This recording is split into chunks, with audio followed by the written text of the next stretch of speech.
ഒരു ഓർഡർ വന്നാൽ നിശ്ചയിക്കപ്പെട്ട തുക കോടതി വിധിച്ചതല്ലേ എന്ന നിലയിൽ അടയ്ക്കാറാണ് പതിവ്.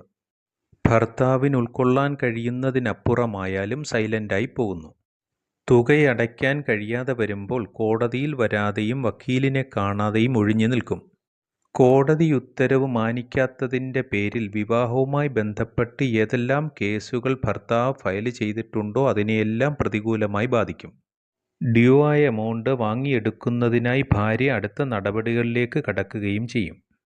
എന്നാൽ ഭർത്താവിൻ്റെ സാമ്പത്തിക സ്ഥിതിയും ബാധ്യതകളും കണക്കാക്കാതെയാണ് അല്ലെങ്കിൽ ഭർത്താവിൻ്റെ ഭാഗം ശരിയായ നിലയിൽ കേൾക്കാതെയാണ് ഉത്തരവായിട്ടുള്ളതെങ്കിൽ നിങ്ങളുടെ അഭിഭാഷകനോട് വിഷയം ധരിപ്പിക്കേണ്ടതാണ്. ഇതുമായി ബന്ധപ്പെട്ട ഒരു വിധി കൂടി നോക്കാം. ഇൻ്ററിം മെയിൻ്റനൻസ് എന്ന നിലയിൽ 5000 രൂപ നൽകാൻ കുടുംബ കോടതി ഉത്തരവിട്ടു.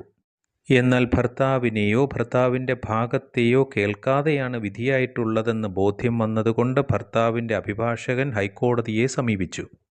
ഭാര്യ ഭർത്താക്കന്മാർ അവരുടെ വരുമാനവും ചിലവുകളും ട്രയൽ കോടതി മുമ്പാകെ സബ്മിറ്റ് ചെയ്തിട്ടുണ്ടായിരുന്നില്ല എന്ന് ഹൈക്കോടതിയെ ബോധിപ്പിച്ചു. ഇത്തരം വിഷയങ്ങൾ പരിഗണിക്കാതെയാണ് 5000 രൂപ വിധിച്ചതെന്ന് ഭർത്താവിൻ്റെ ഭാഗം.